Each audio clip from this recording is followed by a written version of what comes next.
is Joy News Prime. This is indeed Joy News Prime, Ghana's most comprehensive 2 hours of television news. Now, coming up in the bulletin, Ashanti region becomes the latest region to be affected by the current outbreak of pneumococcal meningitis. Authorities in the Ofinso municipality tell Joy News 2 people have already died from the disease. Acting Inspector General of Police directs CID to take over investigations into the shooting to death of an apparent innocent man by a police officer at Maijom on Thursday. Customers of embattled microfinance firm DKM ransacked properties of the company in the Brunhafo regional capital, Sunyani. And in business tonight, demand for US dollars soar over fears of further depreciation of the Ghana cedis. And incumbent Member of Parliament for Klote-Korle constituency and one other sued Dr. Zaneto Rawlings, challenging her eligibility to stand as Member of Parliament on the ticket of the National Democratic Congress. We'll also bring you entertainment, sports, international news, and Joy News Interactive. This bulletin is also available on ABN Television, on the Sky platform across Europe, as well as on Freeview Connect. Do stay tuned.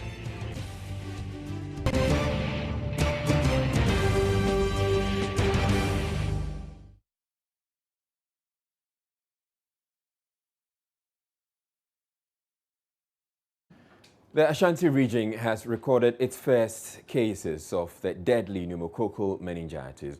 2 persons are already reported dead from the 4 cases reported in the Ofinso municipality. It is the first incidence of the disease in the Ashanti region, but adds to them many already recorded in the northern and Brunhafo regions and brings to 197 the number of reported cases, out of which 34 people have died so far. Though the figures appear to be increasing by the day, the Health Ministry is assuring the outbreak is under control. All right, we'll bring you that story in a bit, but we're moving on to other stories where the Deputy Minister of Agriculture in charge of livestock, Dr. Hannah-Bissio, on Friday outlined plans to combat bird flu outbreaks in the country, with biosafety one of the key planks. The country in the last few years has often been caught unawares each time the virus rears its head, causing severe losses amongst farmers. Dr. Hannah-Bissio is, however, hopeful the plans now put in place should minimize such losses. Executives from the Ghana National Poultry Association say they've never been impressed with previous efforts by the Ministry of Food and Agriculture and the Veterinary Services Directorate to combat bird flu. Executive Secretary of the association, John Toto, told Joy News bird flu could have been eradicated from the country if the authorities showed a lot more commitment. He was speaking to Joy News on the sidelines of a stakeholders meeting on the status of bird flu in the country. If the measures have been effective, then I think by now we would have contained the bird flu in Greater Accra, but it's still lingering. So I am not sure we've seen any conclusive signs yet. Well, we are still working. It was at the event that the Deputy Minister for Agric in charge of livestock announced the plans to contain future outbreaks. It's embodied in a memorandum of understanding on technical cooperation between the ministry and the World Food Organization worth $413,000 US.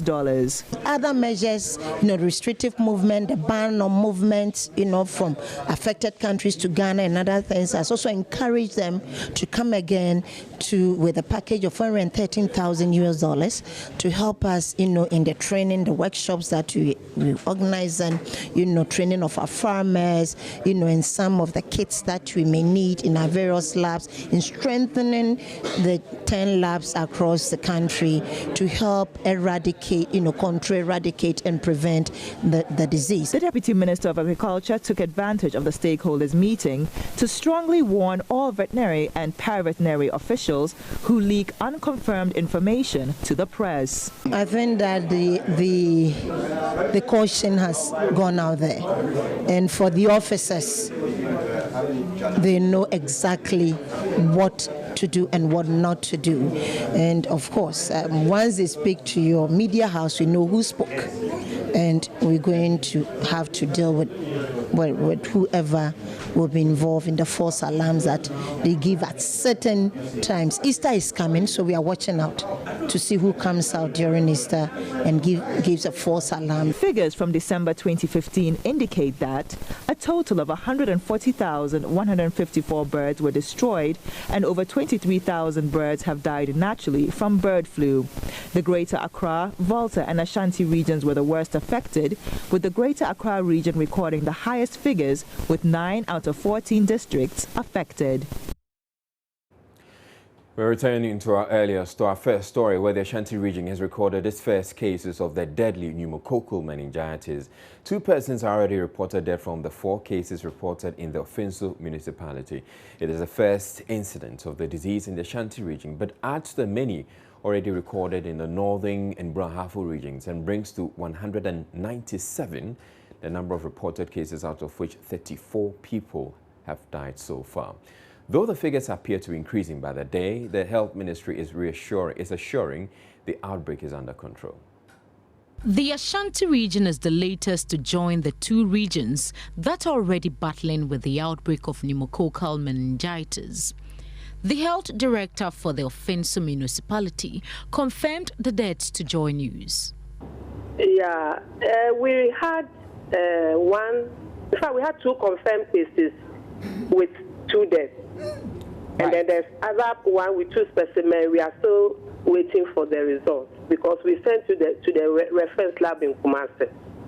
We have embarked on massive education. We are even doing house to house, and we are educating the public on the case definition that has been given to us: fever, headache, and neck pain. And so this thing is going on. In all the OPDs, it is done in the morning, in between the day. Anytime we meet clients, we tell them.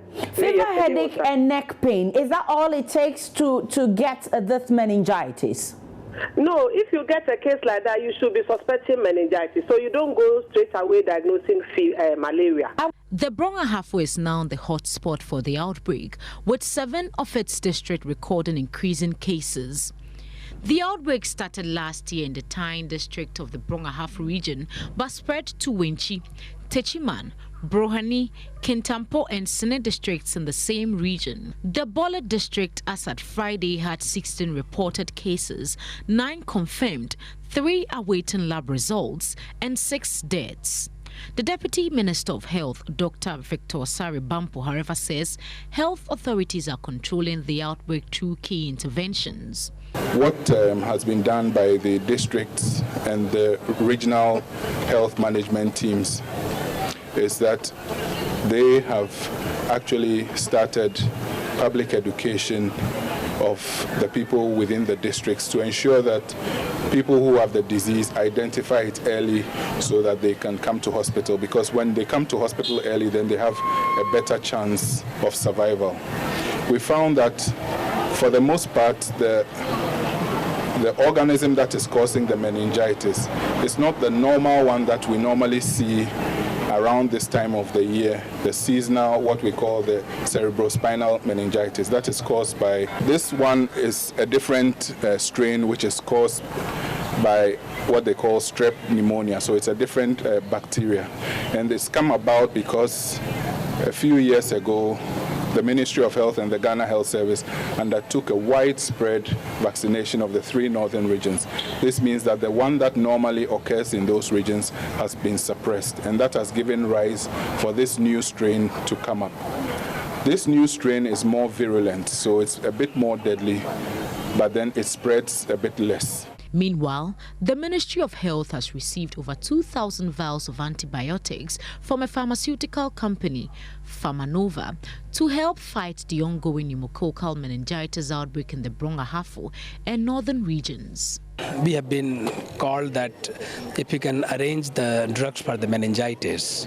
Fortunately, we have that product. It's called ceftriaxone. And we have a stock. It is a very current stock. We thought we should come and stand by to the government to support them. What is the quantity that you're giving out to government and at what cost? Yeah, the quantity what we have given immediate is 2,520 vials, which should be approximately 12,000 to 12,500 Ghana cedi. But we have made a promise, if there is any further need, we will still support for another 2,520. Tilda Pamaga for Joy News, Accra.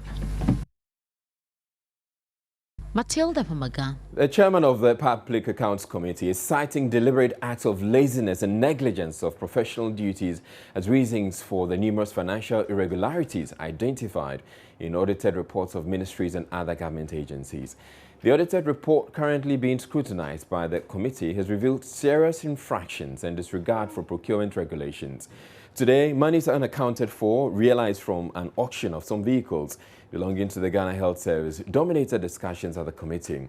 An auctioneer is said to have bolted with 37,000 Ghana cedis out of 44,000 cedis realized from the exercise. Director General of the Ghana Health Service, Dr. Ebenezer Appiah-Dentra, could not offer a tangible explanation when questioned. Is being corrected. Ghana has 4,200 health institutions, and then if you look at the 4,000 institutions now, if you look at the number of accounts officers that we have in them, it's few. If you look at the number of internal audit, it's few. You have to the supply officers or storekeepers, it's few. If you now the key thing is also technology.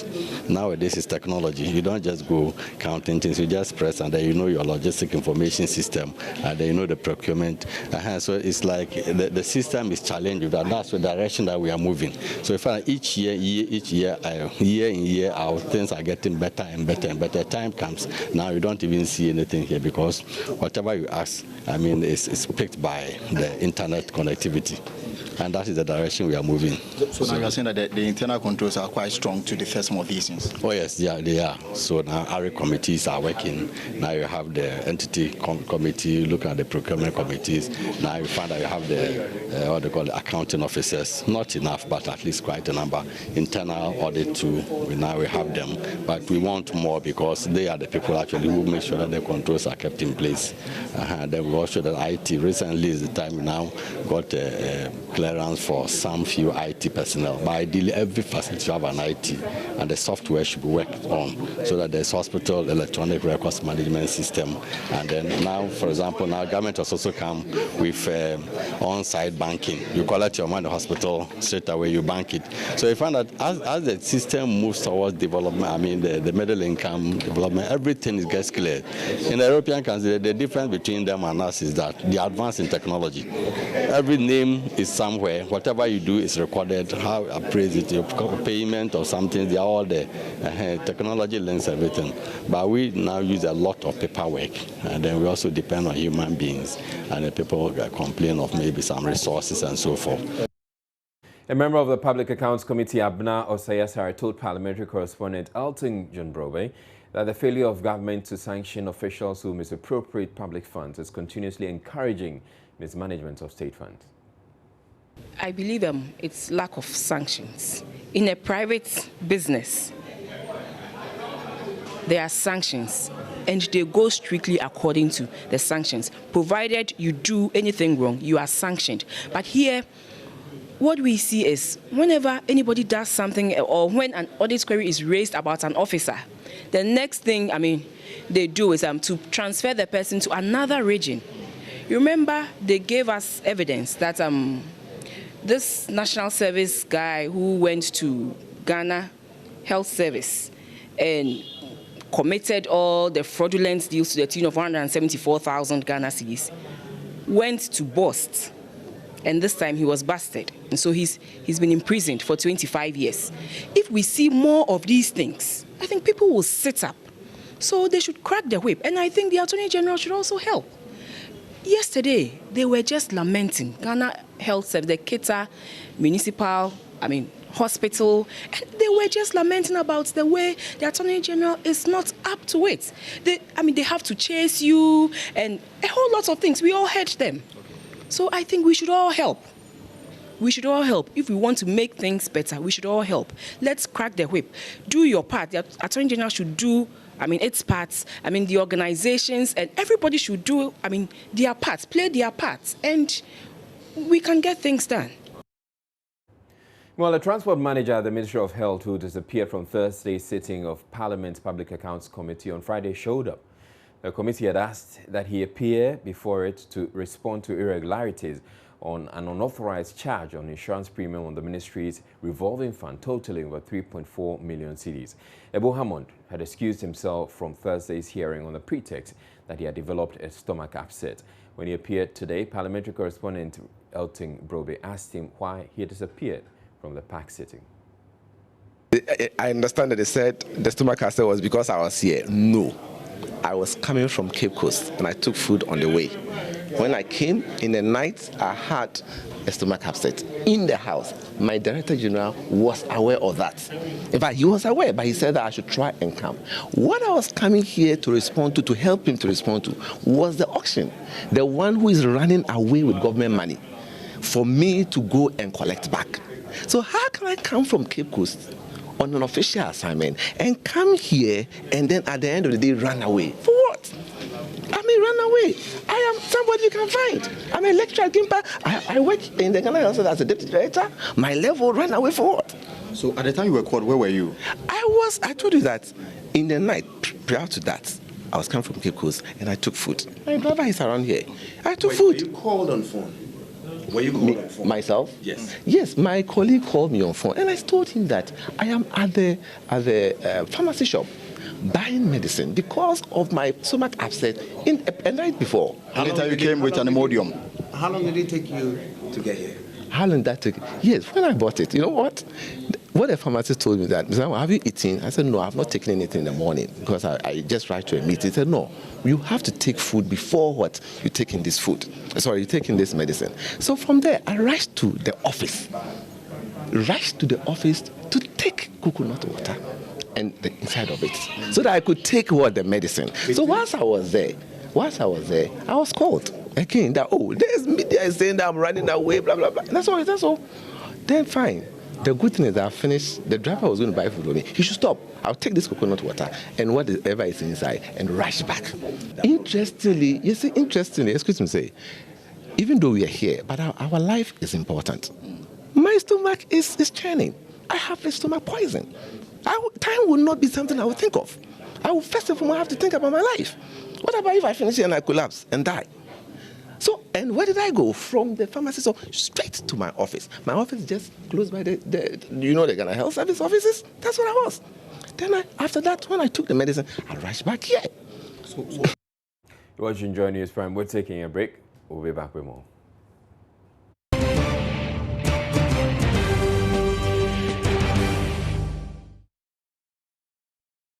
Watching Joy News Prime. Now, some customers of DKM Financial Services are said to be packing away office items from DKM's main office complex in Sunyani after breaking in. The angry customers claim that they have a court order backing their action.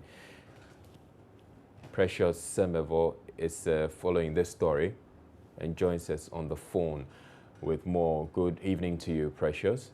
Yes, good evening, Israel. All right, so we're aware of this DKM, which is one of the embattled microfinance firms where customers have lost their deposits or their deposits are locked up. So you're telling us that now they're broken into the offices and packing away office items? Well, it's not as if the offices have been broken into unlawfully. Now, a customer, Grace Ekriye, she decided to take the matter to court. With her lawyers, lawyer Barima Osei Asare. So they have been going through the court process, and they have an order, from the court to pack the things. And I can confirm that the court registrar is here supervising the exercise to ensure that every movable in the DKM building, which is opposite the Sunyani Coronation Park, they are packing it. But as I speak, it is a bit late now, so they've ended the exercise for now. According to the lawyer, he says that they will continue on Monday and continue to pack every movable from this particular building. As of now, the inventory of what they've packed now includes 10 metal seats. They've also taken 2 counting machines, 13 computers, 12 monitors, 1 projector, 13 armchairs, 2 extension cables, 2 UPS, and then 1 desk, table. There are about 3 or 4, Kia cars here packed with the things, and they are taking it away under the care of the court. Now, do we know how much is owed this particular depositor? Well, I asked the lawyer, my lawyer, Barima Osei Asare, but he said he will not disclose the exact amount, but he will only tell me that DKM owes this client, this PA, millions of Ghana cedis, and that is why they've gone through this particular process to ensure that they get their money. So the items that has been collected or packed from this building will be auctioned later under the care of the court to defray this amount that the lawyer described as millions of Ghana cedis. No, does he think that the properties he's moving away or the properties in the offices of the company will be enough to defray the costs or whatever is owed him? Well, I asked the lawyer same question, but he said this is an exercise that they need to complete. But Israel, this building we are talking about is a huge edifice right opposite the Sunyani Coronation Park. And I can tell you, because I've been in for quite some time, there are lots of movables in this particular building. So many air conditions around this building. So he believes that when they are able to move every movable from this particular building, he's sure his client will get his money when the properties are auctioned to defray the amount. All right, thank you very much, Precious Summer, for joining us from the Brong-Ahafo region. Staying in the region, the regional minister is asking the security services to abhor and eschew acts of omission and commission, which will undermine the security of the country before, during, and after the 2016 elections. Justice Samuel Ejay said this at the reactivation of the Brong-Ahafo Regional Election Task Force in Sunyani. The Deputy Minister, Justice Samuel Ejay, also charged the task force to collaborate with other state security and intelligence services to stay ahead of miscreants who may want to foment trouble. Meanwhile, the head of the task force, DSP Maxwell Atingani, who is also the police regional commander, told Joy News on the sidelines of the reactivation of the regional election task force that enough security measures will be put in place to ensure that the microfinance challenges in the Brong-Ahafo region will not overflow to the elections come November 7.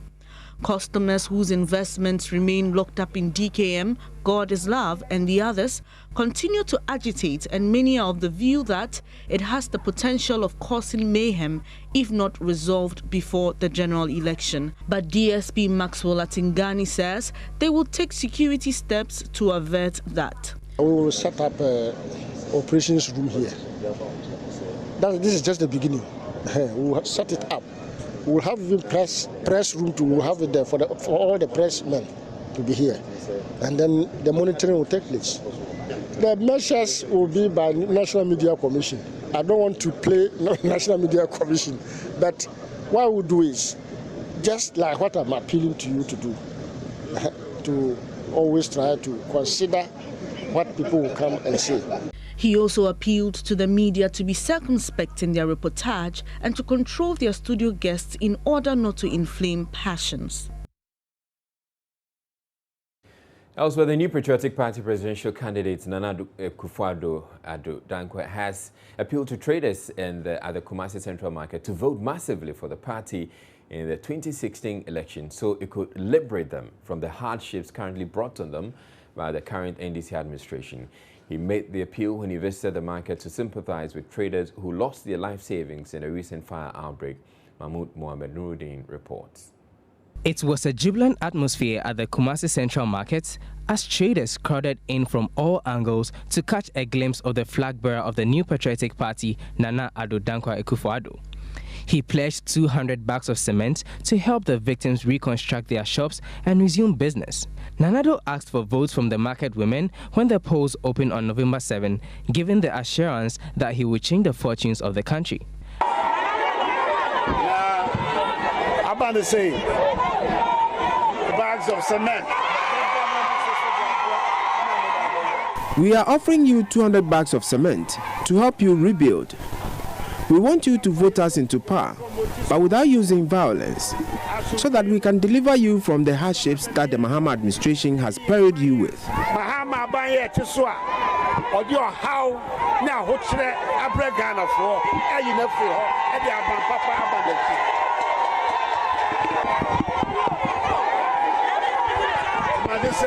My message is simple. Please believe in me. When voted into power, together with my team, we will make the country a better place.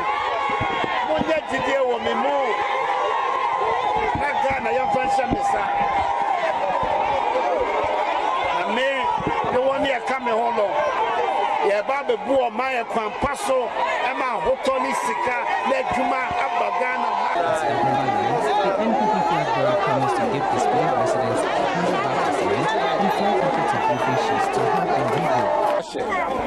100 bags of cement and 4 packets of roofing sheets to help them rebuild. With what has happened, we can offer a little help. We are offering 100 bags of cement and 5 packets of roofing sheets to help you rebuild.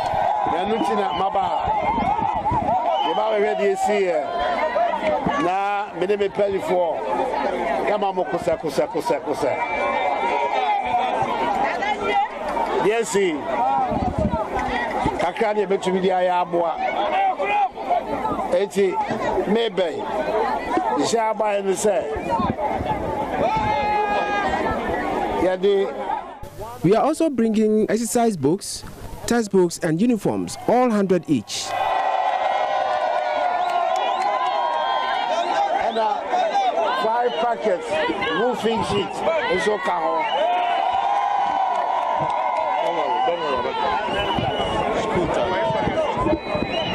exercise books. Here at Dagomba Line, I want you to help me by voting us into power to change the government and the situation.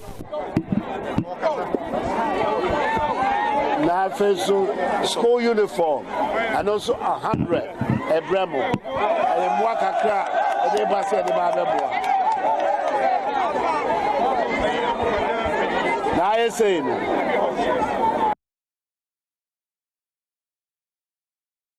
Watching Joy News Prime, we're taking a break, after which we'll bring you business with Etonam saying.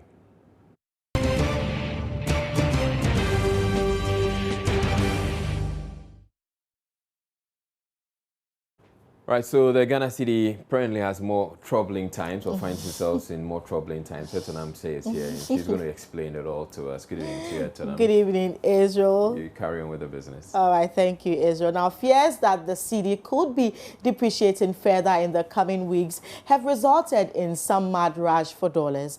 Checks with some commercial banks and forex bureaus show a sudden increase in demand for dollars over the past week.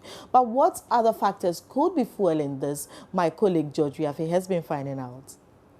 The Ghana city's challenges was said to have begun from January 4 this year. At that time, it was believed that the huge demand was basically due to the fact that most companies were demanding dollars to finance their imports. However, events over the past 1 week shows that there is more to it than was initially reported. Or some firms that Joy Business has engaged say that even though they do not need the dollars, fears that things could get out of hand is resulting in the mad rush for the greenback. A development that economist Kwame Pienim is worried about. If business people do not trust foreign exchange is going to be available for their mass shopping when they come, they will try to get the money now, and then you put a lot of pressure on the city. Joy Business also understands that there isn't enough supply of dollars on the market during this time of the year. This is because most of the donor inflows and remittances are yet to come in. Also, there is some sort of temporary freeze in the huge inflows and funding for some projects at this time, just because of the uncertainties surrounding an election year. However, according to some financial analysts, the city's depreciation is seasonal and it should be over by March this year. As of yesterday, a dollar was sold for 3 Ghana cedis 92 pesos by some commercial banks, whilst the forex bureaus are selling it at just slightly above 4 Ghana cedis.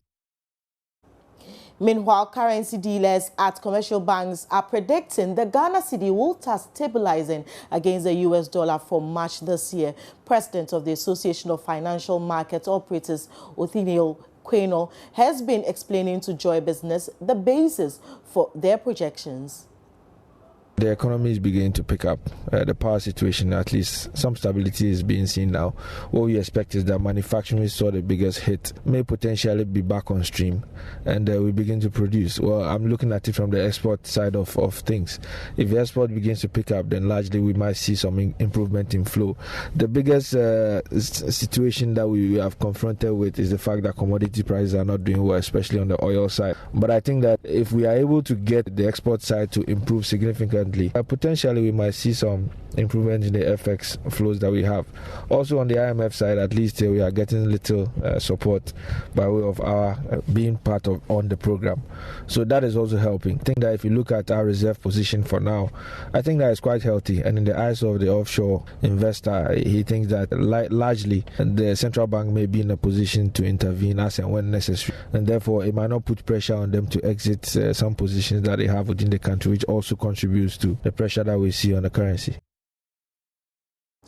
In a related development, the cedi depreciation could also be blamed on the demand for dollars by some business operators in the West African region who come to Ghana to buy the dollars because it's more affordable compared to their country. Joy Business is also learning from the currency dealers. The Bank of Ghana has significantly increased supply of dollars onto the market. Away from the cedi, immediate past president of the Ghana Chamber of Commerce and Industry, Seth has expressed reservations on government's intention to welcome the relocation of more Chinese companies into Ghana as China goes through some economic downturn. He challenged the argument that the local manufacturing sector can take advantage of the slump and noted that government must encourage local industries first before allowing more foreign companies in. He spoke on the marketplace a while ago. The first thing is that it is quite disappointing to talk about helping Chinese companies to relocate to Ghana, whilst we are not helping the indigenous companies in Ghana who are struggling to firm themselves and be able to produce for Ghanaian consumption. The indicators that is not helping businesses are still there. The only thing the Chinese companies might have an advantage is that they might want to borrow from China at a lower interest rate. But when the Chinese companies are in Ghana, the electricity bills are going to be the same, unless we are told they will have a cheaper electricity. Water bill will be the same. Fuel prices will be the same. So the indications are that the cost of doing business, which are very high, the production costs will be very high. So it will not be easy for them to come and still sell competitively compared to the imported items. One, if they want to send the money back, they're not going to send the money in cedis. Look at the rate at which our cedi is depreciating every now and then. I know there was a time some people brought $2 million into the economy. At the time they wanted to go back, they had so much cedis, they changed and they got 1.5 million. So we have to look at the basis, the economy, and see if it doesn't work for Ghanaians, it will not work for the Chinese. And moreover, cost of labor is not cheap in Ghana. Go to the World Bank records. We are one of the most expensive. It depends, cost of labor depends on how many hours you are giving effective work done. We say we work for 8 hours, but effectively, Ghanaians don't work for 8 hours a day. So we become very, very expensive. Meanwhile, the Trade and Industry Minister, Dr. Ekospio Gabra, is asking businesses to have faith in the Ghanaian economy. Some business operators have for some time now expressed concern about what they deem harsh economic conditions in the country, citing high taxes and utility tariffs, among others. This has seen some of them threatening to exit Ghana. But in an interview with Joy Business, Dr. Ekospio Gabra urged such businesses to reconsider their decision. We hope that businesses will stay in Ghana, not only for the hard reasons. What kind of infrastructure does Ghana have? What kind of interest rates regime does Ghana have? What kind of power costs does Ghana have? There are some areas of business in which Ghana may not be that competitive, but those companies that want to go somewhere else, if it's in the West African region, they must ask themselves whether Boko Haram is operating in Ghana. They must ask themselves whether Ghana has had a civil war. And so if you are going to another country because for now they may seem to have a so-called better macroeconomic environment, a lower inflation rate, maybe lower interest rates, or some other government incentives, what about if war breaks out there? What happens to your business? So it's a calculation every individual business must make. It's a risk assessment. All companies that are making foreign investments and that take a SWOT analysis, a pest analysis. So each company will make their own assessment. And if some companies believe that another country, either in West Africa or somewhere else, is a better location for their business, it's a company by company, a country by country analysis. Attacks on pipelines in Nigeria over the past weekend have led to a loss of 160 million standard cubic feet of gas per day, as the state oil company is said to have closed 2 of its 4 refineries due to crude supply problems. Speculations are rife that this could affect supply of gas by the West African Gas Pipeline Company to the VRA and eventually affect power supply. However, the General Manager of Corporate Affairs at WAPCO, Harriet Rekubuobi, says this will not have any effect on the country's power supply. She spoke earlier on the marketplace with my colleague John Amwako. Yeah, nobody can go to sleep at any point in time because you never know when anything will happen. But on the specific issue that you asked me about, which is that there's a damage to the pipeline in Nigeria, so that's a specific issue that I'm also answering to. That we have followed up on it, and the information that we have is that it's not going to affect, that act of sabotage is not going to affect the delivery of gas. All right, so it's Friday, markets closed around 3 p.m. today. Wondering how your investments are looking. John is here to take us to. Hello, John. Hi, Eto.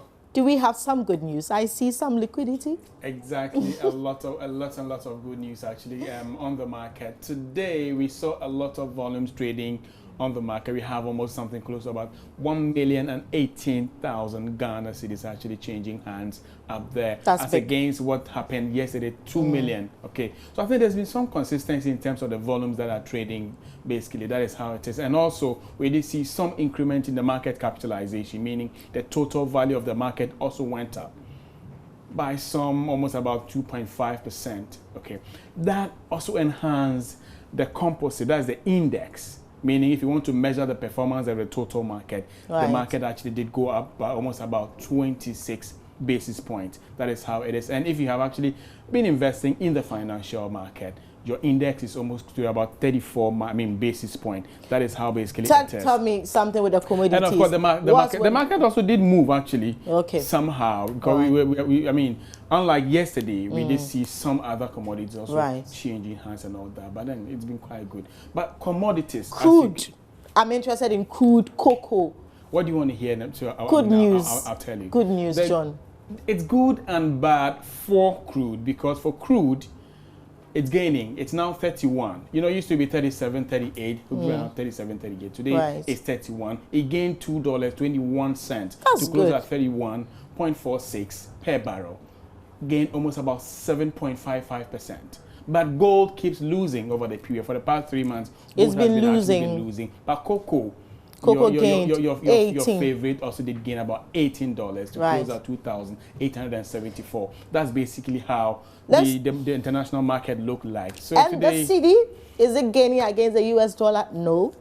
At all. It's losing. The CD has for the past, I think, 4 or 5 years, has been losing against the United States dollar. Today, it's no different. Today, it lost to the US dollar.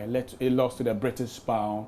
Only gained against the euro. And of course, the Chinese yuan also was quite stronger than the CD under the circumstances. So I think so far so good. And you did a story to that effect that people are now actually hoarding dollars and clamoring for dollars, which is not quite good. normal. It's quite normal because you would do same, I would do same if I want to maintain the value of my currency. And I think that is how it is. So the market has been quite jerky and all, but I think it would be very good coming. All right. Thank you. I'm hopeful for Monday. All right, and that's how we wrap up with business. My name is Eton Amse. For more news, log on to myjoyonline.com. Welcome back to Joy News Prime. The Acting Inspector General of Police has ordered the Criminal Investigations Department to take over the investigations into the shooting of an innocent man by the police at Myjoy in Accra. The deceased, Isaac Ejay, was shot by a police officer on Wednesday, January 20, 2015, whilst hunting a suspected armed robber. The suspect, Adeshi Bagaji, who also died during the shooting, was alleged to have played a role in the murder of one person. The person died after a chieftaincy dispute erupted at Teshin during the Homowo Festival celebrations last year. Accra Region Police spokesperson ESP Efiatenge says an independent pathologist will conduct the autopsy for purposes of transparency. The regional commander has directed that the Criminal Investigations Department take over the investigations of the case. This, we believe, will give a true picture of what actually happened. And they appeal to the IGP, and the IGP has also approved that the investigation be handled by the Criminal Investigations Department. So the case is being forwarded to the CID headquarters for further investigations. He also directed that for transparency and for also the true picture of the whole incident, the autopsy that should be done on the bodies this time along should be done by an independent pathologist instead of the police pathologist. Thus also we believe that would have a very independent and neutral reports or results of the autopsy reports. Then lastly or thirdly, the regional command, however, and strongly believes that it is long overdue since let's say Ghana established an independent police complaints commission. So he's appealing to the government and also the parliament to respectfully do their best to ensure that we have an independent complaint commission, so that in times like this, cases of this nature where police engage in an operation like this and an innocent life is lost in the process, some of these issues will be given to the Independent Complaint Commission. Brother of the deceased, meanwhile, tells Joy News Isaac Ejay was a law-abiding citizen and they expect the police to conduct the investigations impartially. Since his birth, he's been living all his life here with his grandmother, and we've not actually seen him to be the information the police put on air yesterday. We were not happy. On today, the police themselves coming to clarify issues today that they were sorry for putting wrong information on air about Isaac Ejay. He's not a criminal, as they put on air yesterday. That was not the case. So as a family, once they've come to plead with us that the police is going to do further investigation on the issue and brought those people to book, we are waiting to them. We hope we are law-abiding citizens. So as they said, you can see we were trying to calm other family members down. They were very, in fact, the way they wanted to behave. I witnessed whatever happened. I was in my room when I heard the gunshot. I heard the shot. It was not once, twice. They were spraying, actually. I called my brothers that, no, this is what is going on. We have to stay in. We can't come out. So what we want the police to do is they have to do the investigation thoroughly. When they come out with something that we as a family are not too confident with, we know the next step to take. In other news, the Teachers and Educational Workers Union has called off its strike over the failure of the Fair Wages and Salaries Commission to address its concerns regarding the single spine pay policy. The strike, which began on Monday, was to pressure the Fair Wages and Salaries Commission to deliver on its promise of taking steps to break the wide disparity between salaries of senior and junior staff of public universities. The suspension of the strike comes days after the National Labour Commission declared it illegal. Chairman of the union, Peter Lumo, joins me on the line to tell us why they decided to suspend the industrial action. Good evening to you, Mr. Lumo. Good evening, Israel. My name is Peter Lumo. All right. Thank you very much. Now, so what went into the decision to... My name is Peter Lumo. Peter... Lumo. Okay, Peter Lumo. Yes. All right, thank you. What went into the decision to suspend the strike? Yes, they met all its leadership in the public universities today.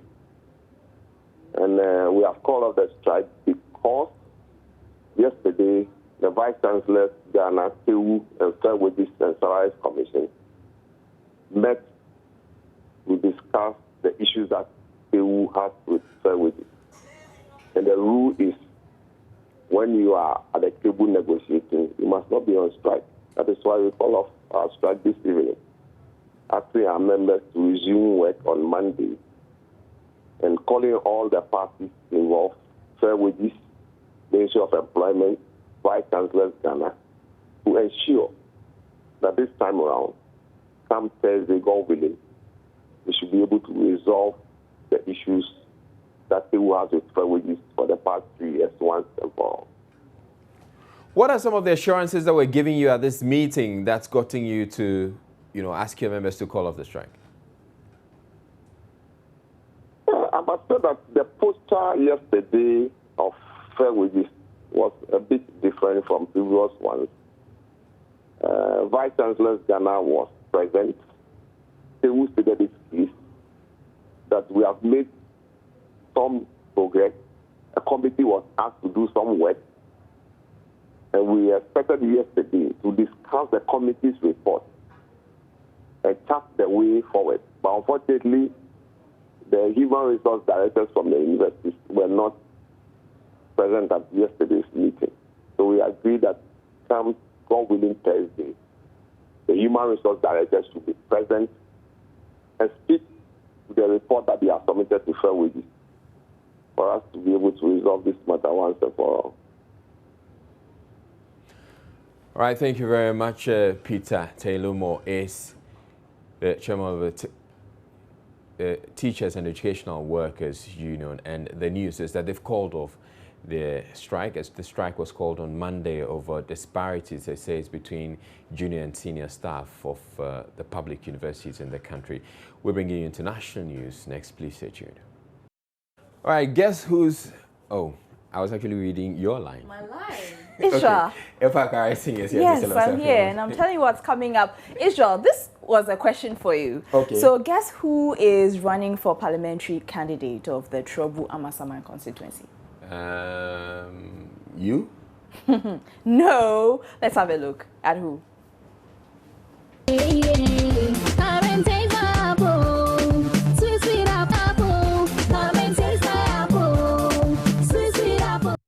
You know who that is, right? I don't know her. You don't know I guess her? she's some musician. Yeah, musician Diamond Apia. She hit the entertainment waves a few years ago. Okay. Actually, yeah. And so she's running. She's Ghana's Lady Gaga. Okay. I guess there's going to be lots of music in Paris if she wins. Yes, so Ghana's Lady Gaga Diamond Apia, she's the one running for that constituency. And the Electricity Company of Ghana has confirmed that you are paying even more for your power consumption. It's all thanks to the new energy sector levy tax. Let's hear from you within the next hour on Joy News Interactive with me, Ifwa Akwa Harrison Israel. All right, thank you very much, Ifwa. So Ifwa will join us in the second hour. We also have sport and entertainment all coming up. I guess there'll be more Lady Gaga issues to be discussing in entertainment. Please stay tuned. We'll be back in a bit.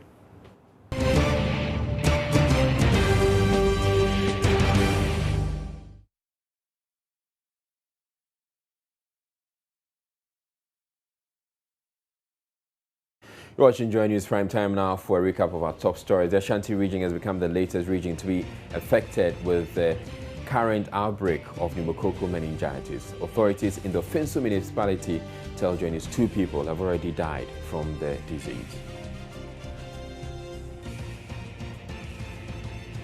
The Acting Inspector General of Police has directed the CID to take over investigations into the shooting to death of an apparent innocent man by a police officer at Maijom on Thursday. Customers of embattled microfinance firm DKM ransacked properties of the company in the Branhafo regional capital, Sunyani.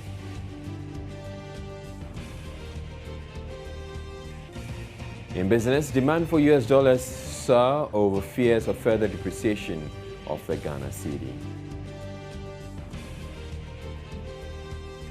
Right, time now for the rest of our stories. And Member of Parliament for Klote Kole, Ni Ama Ashite, and one Ni Johnson Coleman have filed a joint suit at Accra High Court against the Electoral Commission and the National Democratic Congress parliamentary candidate for the area, Dr. Zaneto Ajimon-Rawlings.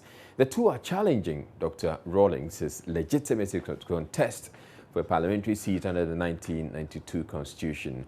The two, who both contested the NDC's constituency primaries and lost to Dr. Rawlings on November 21, 2015, are of the view that her election was unlawful since she is not a registered voter.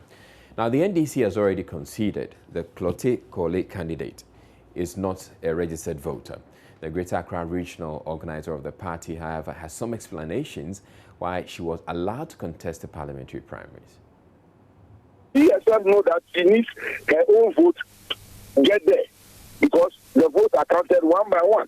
So before the general election, if she herself takes vote out of her own count. So for me, come March, there's going to be limited registration. It gives room for everybody, those who have now attained the age of 18 and above, those who are above who have never registered. It gives everybody the opportunity to go after. So there is no haste for people to just start questioning who for the qualification of a member of parliament. He's not a member of parliament. He's just the parliamentary candidate of NDC. So she knows what to do. I don't think she's naive in this game. She's not a child. And we are just wasting time for ourselves. When you become a member of parliament, it's people who put you there. Accountability becomes when the people decide. It's there. You don't force yourself on people. You didn't write exams to go there. It was the same people who killed on the son to give you the mandate. Zaneto Rawlings is a Ghanaian-born child by two parents who hail from Ghana. She has had all her life in Ghana. She has attained the age of more than 18 years. She is of sound mind. So I don't see anything that will not qualify her to be registered as a voter in Ghana. So you are willing and ready to take a gamble and to take your chances? It's not a gamble. We are not gambling at all. It's a straightforward match. This is somebody with a sound mind. And the qualification to be registered is for you to be a Ghanaian, and she satisfied that condition. If for you to be of sound mind, she satisfied that condition. If for you to be 18 and above, and she satisfied that condition. So I don't know what else would disqualify as another Rawlings not to be registered. If she has no previous voter ID card, she needs two Ghanaians who can attest to Ghanaian citizenship, her age, and she will be registered. Now, that case is expected to be heard on Friday, January 29. Students of the Commander College of Education Friday staged a demonstration calling for the removal of the school's bursar, whom they accuse of misappropriating funds, extorting monies from students, and charging unapproved fees. They also complained about the lack of financial transparency at the administration. The agitated students in red and black attire boycotted classes and marched through the campus carrying placards bearing their messages. According to the students, they are being asked to pay fees well above what other colleges are charging, adding the latest levy of 30 Cs on each student is supposed to be for management of their loans. They said the appeals to the school's administration against such fees have all been ignored. An increasing number of pedestrians are avoiding use of the two footbridges at Kaneshie for various reasons. Rather than these pedestrians who find the need to cross the Kaneshie-Malam Highway would use a breach in the concrete wall in the median, braving the possibility of knockdown by the fast-moving vehicles. Lord Asare, who has been observing the phenomenon, reports these daring pedestrians cite multiple reasons for not using the bridge, depending on the time of day they cross the road. These are the two overhead footbridges at the Kaneshie-Malam Road. The footbridges, which have been here for quite a number of years, have been unfazed by several years of harsh weather, or so it seems. During the day, although the vehicular traffic is high, several pedestrians prefer to use this breach in the wall, regardless of their age or sex.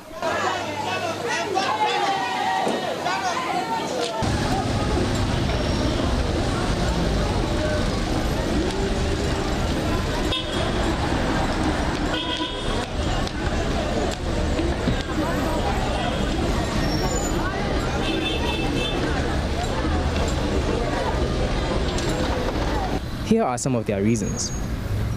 This place is hard to pass this place, but if you pass here, it's easy. Because it's not all of them can climb the overhead.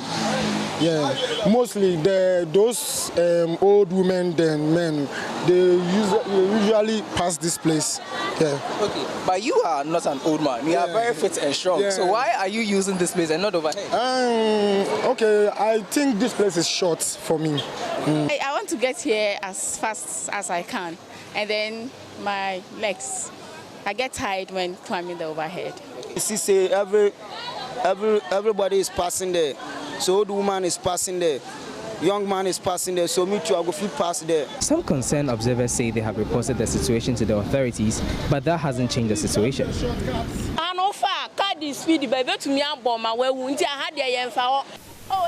The wall broke down over a year ago, but the authorities haven't fixed it. Occasionally, they patch it up, but it is removed again. A girl got knocked down by a speeding car, but the driver sped off because he said the girl shouldn't have used the road.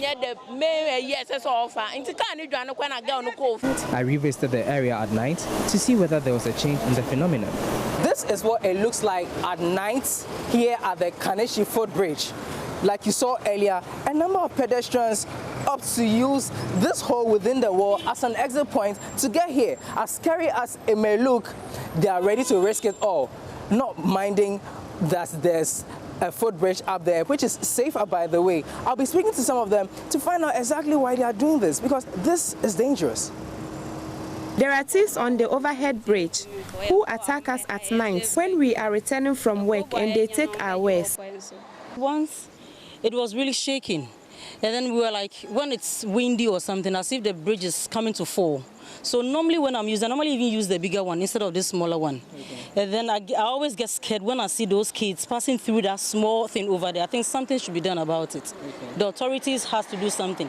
At least the police, the personnel, and those, they can be here in the evening to watch all those things. If I pass here, I'll go fast. You go fast? Yes. So you prefer the short but dangerous routes to the long but safe one? Yes. Why? You know if you pass here, yes, you could get knocked down by a car, right? Yes. And you still want to pass it? Because if I pass this place, my leg is paining me. So I want to pass here and go fast.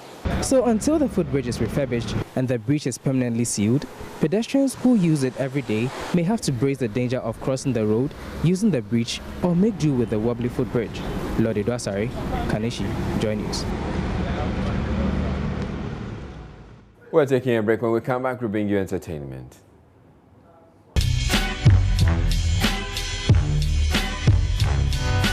Entertainment news is brought to you. Well, it's a Friday and there's lots to look forward to as far as entertainment is concerned, and Ms. G will be telling us all about that. Exactly, Israel. So I'm sure there are lots of parties lined up. Well, lots of parties lined up for the weekend, but today's bulletin is a kakai bulletin. Everything is kai. We come to you like some kakai. Mensa Waterbill. Mensa Waterbill bulletin. Yeah. Have you heard the Shatawale said that he fellowship with the Action Chapel, and he thinks that Archbishop Duncan Williams, should he have been a musician, would have been a dancehall artist. Have you heard that one? Really? Yes, he said that. He says because the man motivates him. So apparently, is the reason he actually added Archbishop and Mensa Waterbill in the Kakai song, you know. But also he's been responding to the comment made by Luciano that Ghanaian dancehall and reggae artists are copycats. Yeah. He says, look, we are rather promoting, Jamaican dancehall music, and he calls Luciano a liar. He made a statement of all those artists who think they are big in Jamaica are not big in Ghana, and that is a big lie. Okay. You know, because most of the youth in Ghana love Vibes Cartel, we love Alkaline, you know, we love Movado, you know, and Luciano himself is not big like that in Ghana right now. You know, when you talk about Luciano, you talk about, you know, my grandfather's time, you know. Old thing. Yeah, old type of music, but now with the generation, he came to Ghana recently, and I believe he should, you know, preach, you know, the righteousness he's been talking about to the Jamaicans. Your IGP, salute to me anytime. Yes, I'm a call me, Duncan Williams. Hallelujah. So your favorite line came in there, you know. There's a water bill, you know.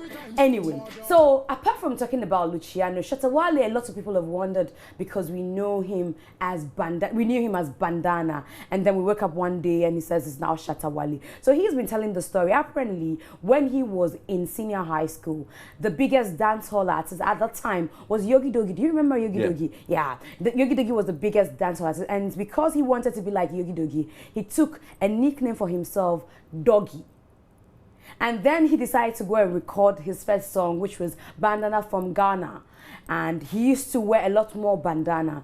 And the man who was recording him said to him that, look, if you want anybody to take you serious, you can't use the name Doggy. So change it, and said he had a bandana on his hands. The Doggy itself, it's curious. The Doggy for a name is curious.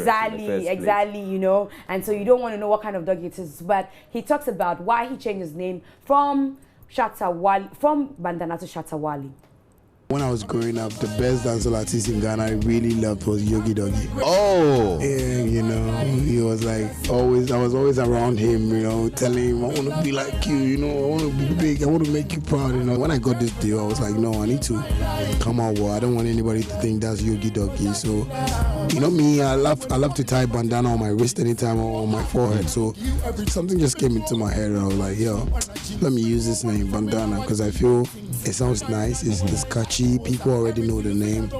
It's gonna really take me far. I just decided to, you know, bring out that name in my first song, and lo and behold, it became, you know, one great hit in Ghana. The name from Bandana to Shatta Wale was just, you know, a prayer between like me and God. Wale was a word that I created myself.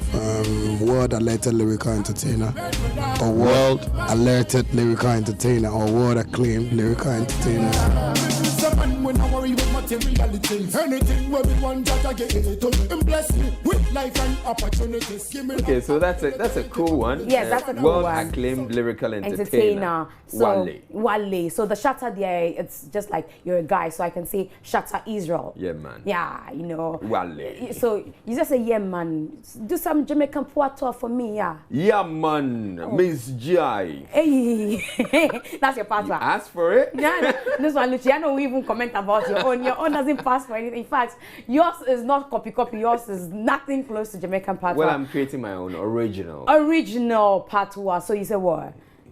Miss G.I. Miss G.I. Yeah. Hey, Charlie, Israel. Anyway, let's go on. You know, today on radio on Hit FM, we had a show called Feminine Friday. Yeah. It was an all feminine stuff, and I had Nikki Samonas and our own Adrasa of Adum TV. Okay, Adrasa, who's also known as Deborah, by the way. Yes, Deborah Adrasa. Yeah. Deborah Adra Usa, but Adrasa for TV. Now, the two of them have thrown their weight behind Shatta Wale. You know, the whole issue of whether Shatta Wale should be nominated for the Artist of the Year because he has issues with Charterhouse. Well, they say, look. But is there a question about he being nominated? I thought that was clear. Not yet. Charterhouse hasn't spoken categorically as to whether. But they accepted his entry. Of course. But as to whether they will nominate him, they haven't come out to say that because they still have issues with the way he, disrespected the award they gave him. Nikki Samonas and Deborah Adrasa essentially, they're behind throwing their weight behind. Exactly. We're awarding creativity, regardless of whatever happened last year or 2 years ago. To me, it should be buried.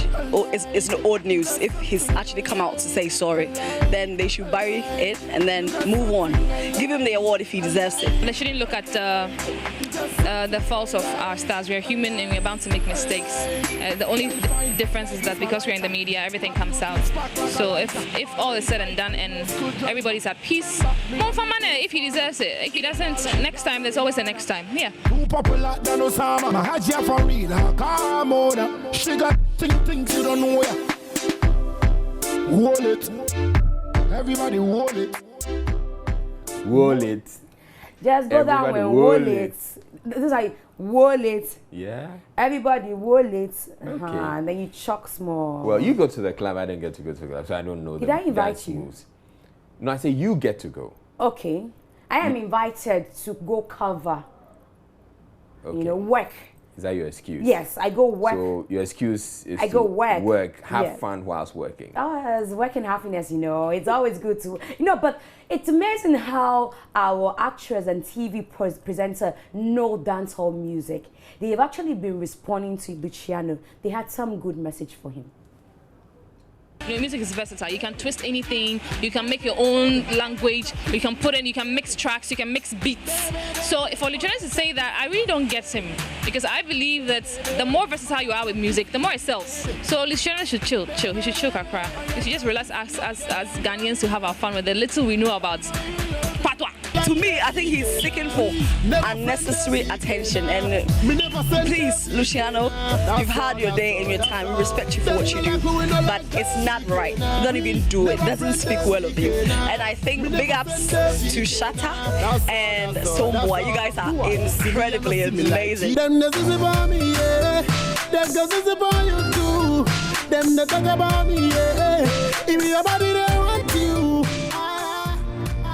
All right, so Sister Deborah, we've heard you. Yeah, Sister Deborah. This is Deborah Adrasa. We've heard you. She's been hiding that name for too long, eh? Anyway, so Davido has bagged another contract, and this time is with Sony Records, you know, all the way in. That's huge. Yeah, you know, recently we're talking about our own Reggie and Boli bagging a contract with Psycho Entertainment, and you know, Sony Entertainment is a subsidiary of Psycho, and so he is also on to Sony Entertainment. So Sony is a subsidiary of Psycho, or Psycho rather is a subsidiary of Sony, sorry. And so he also has a $1 million contract with them, and that's the great news for Davido. Well, big ups. We're getting there, I think, gradually. African music is getting there. And I'm happy for him, because after all the drama with Chief Dele Momodo and Sophia, the baby mama, and Cynthia Morgan, who is a dancehall artist in Nigeria, he's finally got it's a $1 million you know, something good somewhere coming his way. And then we go straight to Hollywood. And guess who is talking about the Oscars this time around? Chris Rock? Oh, no. Okay, then I can't guess. You Donald Trump. Oh, no! Oh, yes! Oh, yes! Oh, yes! When he gets there, then it becomes my goodness. messy. He says, look, the BET is for the blacks. Let the white enjoy. Let the Oscars be white, essentially. Yes, exactly. And you know Donald doesn't care. He would definitely say that. What do we do with BET, Black Entertainment, right? So, you know, because over there, the whites don't get any nominations or don't get. But with all of that being said, it would certainly be nice if everybody could be represented properly. Easy. Oh, the controversy. Donald is in our business again. Oh, you know, after making Whoopi Goldberg want to confess that she's white. You know, when he said that, he might probably ask all Africans to go home. Whoopi said, oh, she's white, she's white. Nobody can take that away from her. This time around, he's talking the Oscars. But this time around, he and Whoopi tend to think the same, because Whoopi says, okay, they shouldn't boycott the Oscars. And he says, concentrate on your BET and let the Oscars be all white. Oh, no. Yeah, so we're hoping to have a great weekend. We don't know what to do to Donald Trump. Oh, he's a character. Oh, yeah.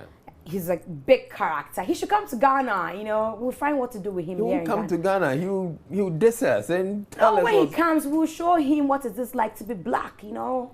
You know what? I think we should send the 2 Gitmo detainees to him. Yes.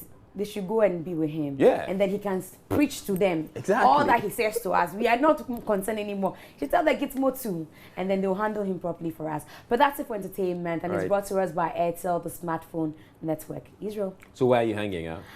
You want to know? You need to come with me Just come over, just come over. That's by Miss B.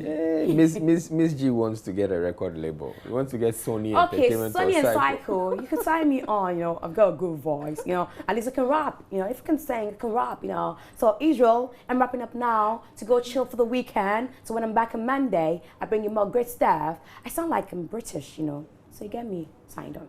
All right. Thank you very much, Miss G. We're taking a break. When we come back, we'll bring you sports.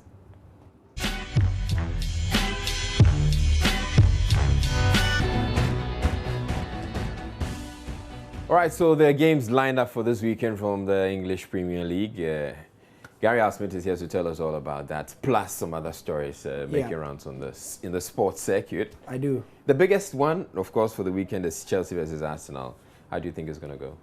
Well, I think it will be a draw, high-scoring draw. Yeah. You don't sound too happy. You don't think that Chelsea can win? Why aren't you asking me if Arsenal can win? No, because. Well, I just asked. Your loyalties are defined. All right, take it away. I will take it away. Thank you for joining us on Sport on Prime. Hello, I'm Gary Smith. We'll come to that Premier League bit momentarily. However, we start at home, where Adriana Stars say they are ready for the league, which is scheduled to start on February the 20th. 2 days ago, the transfer deadline day hit us, and Adriana were one of the teams that were able to keep some of their best players and also sign in some good ones as well. Even though it's short, I think that is better that way than being in the vacuum and not knowing when even you are starting. But even with this, as I said, you know the number of weeks you take to prepare your team as far as all the elements of the game is concerned. So I think that knowing the date, then now that you have to, prepare your team in such a way that they will peak or they will reach their peak. By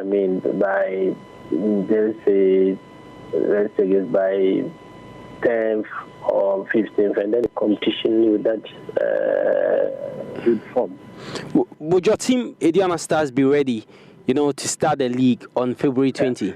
Whether we are ready or not, we will play, and I'm hopeful that we will be ready. And speaking of the Ghana Premier League, a player who used to play here is Sadiq Adams. This man, he's used to play for the national teams as well. He's hit the news because of an interesting story. He rescued a teammate on the field. The teammate was near collapse and he was able to resuscitate the player. A striker and a defender crash. So first I thought it was just a normal thing. So few like 1 minute to 2 minutes, it was getting serious. They were calling physiotherapy, a doctor or whatever. They were looking for solution, but there was none. And the people watching the game were also scared to get near or close to the scene. So I was there to rush onto the field to just try something on the boy to save his life. He was already gone. Like 2 or 3 minutes, he was already gone. He couldn't move, he couldn't talk or even say anything. I played outside, I played as a professional, and I think through that I wasn't playing only football. I learned a few things, I tried and I blew air into him and I just in and out for about 5 to 10 minutes. What I realized that the boy were able to move. You can see the full story and its details on myjoyonline.com. In the Barclays Premier League this weekend, the top liner has to be one involving two colours, red and blue. Arsenal hope to defeat Chelsea to stay on top of the league. Here's the preview.